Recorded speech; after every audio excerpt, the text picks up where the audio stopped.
At this point, you may be thinking, Drawbox sounds pretty great. Is it for me? There are two main groups of people that I focus on, or at least that I have in mind when creating these lessons. To start with, there's the absolute beginners. They know they're beginners, and because of that, I really like teaching them. And I think that they gain a lot from this. Being that they know that they're beginners, they have a tendency to follow the instructions as they're written, which, as silly as it sounds, people have trouble doing that. They'll sit there and they'll know, I can only draw stick figures or I can't draw anything, blah, blah, blah, blah, blah. And they'll just follow the instructions. They'll do it. They'll stop at an exercise. They'll do the exercise to the best of their ability, and then they'll move on. And they have a tendency to, progress quite steadily. So if you're thinking about this coming from zero progress here, and then, it's a good trend. They follow a nice, confident trend, and they tend to value whatever progress they find because they see, I can actually learn this stuff. I'm doing an okay job, and I thought I couldn't draw. So they tend to have a great spirit about it, and that's always nice to see. So if you're an absolute beginner, definitely take a swing at Drawabox.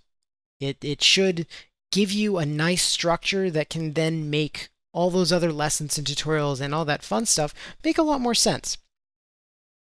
Next, self-taught artists. I used to be one of these.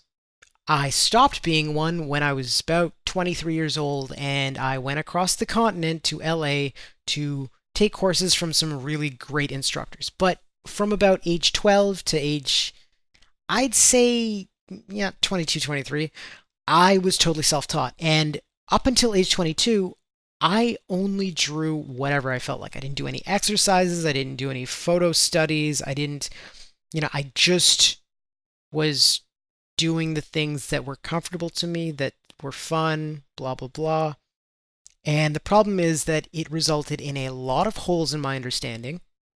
It resulted in a huge ego because I felt that, I've been at it for 10 years. I'm practically an expert. It's total bullshit. And when other people would suggest exercises to me, I'd say thank you and whatever, but in the back of my head, I'd be like, I don't really want to do this. I don't need this, whatever.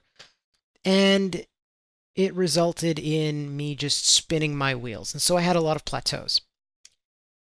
That's the thing about self-taught artists. We are kind of arrogant. And that's what happens when you have so much experience, so many years of mileage drawing. And you know what? We get frustrated. We expect ourselves to be at a certain point, and so either we become really self-deprecating and I'll never be an artist, maybe we give up, or we build around ourselves this bubble of expectation of this is as far as I'm going to get, or I've gotten this far and I'm pretty great. I surround myself with total beginners.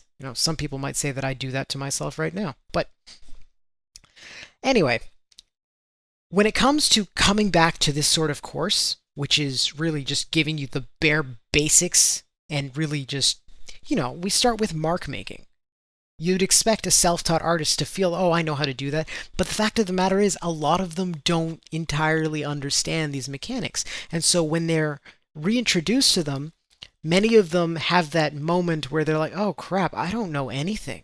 And when they have that moment, they go back to being absolute beginners. And that's where they start following the instructions more closely. The difference is that because they have all this experience, they see a lot of these sharp, increases in skill, where something that a hole that existed in their foundation gets filled in, and all of a sudden they're getting bumped up and bumped up. And so, both of these groups are really what Drawabox is for. They will gain different amounts, and obviously this is hugely generalized, but based on the kinds of students that I've taught over the years, and I've taught thousands, That's the thing when you offer this stuff for free and then for cheap, you tend to get a lot of people looking to, get your help. Even if you're not, I mean, I'm not a great artist or anything. I'm Someone pays me to do it, but that's about my only claim to fame. But at the end of the day, I've taught a lot of people, and these are the trends that I've seen. Now, there's one group that I would not recommend take this course right now, and that's kids. Young kids need to just they just need to have fun. If you stress so much over technical skill so early, you will burn out, you will not have a good time, you will stress yourself out. And these are problems that even adults have, but at least, we have we tend to be a little bit more emotionally mature and able to balance these emotions a little better. And while there's plenty of students who I'm sure will still totally ignore the stuff that I said about drawing for fun and the importance of doing it 50% of the time, kids, they just need to do it 100% of the time. That's what I think. I've had parents come to me and say, can my 8-year-old do this? No.